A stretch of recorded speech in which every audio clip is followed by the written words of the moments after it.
Hi, I'm Shaun Dawson, Head of Insights here at DeVono Cresa. This week, the UK budget will be announced. It's the first budget since 2018, first of the new Johnson government and the first for the new Chancellor, Rishi Sunak.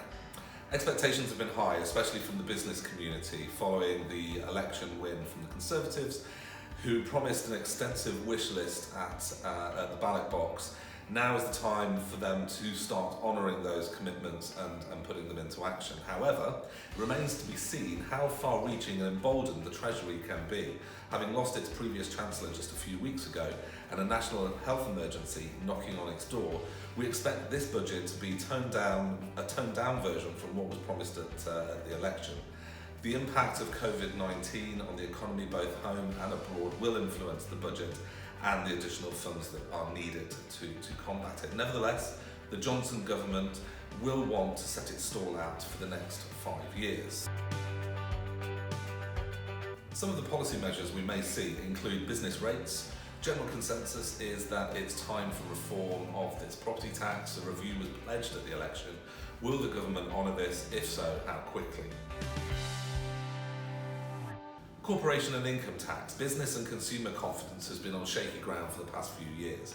2020 will be no different, but can the government give a boost by making changes to the big tax takes for corporation and income tax? Entrepreneurs' tax relief. Business owners have benefited from tax relief on selling their businesses over the past 10 years, saving a significant amount of cash. But could the Chancellor be looking to scrap it and divert these funds elsewhere? On the environment, funding for the future and environmental levies, the government will want to be seen that they are committed to carbon neutrality and a supporter of green measures. We expect to see several announcements that will give a nod to this. Unfreezing fuel duty is expected to be one of them. And in the regions, elsewhere, unlocking the potential of areas outside of London and the South East is to be a major pillar of government spending, especially after the election win.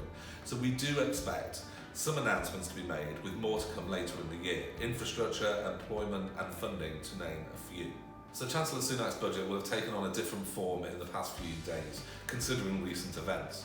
But stimulating growth, boosting the economy will be a key focus for the short term and long term of this budget.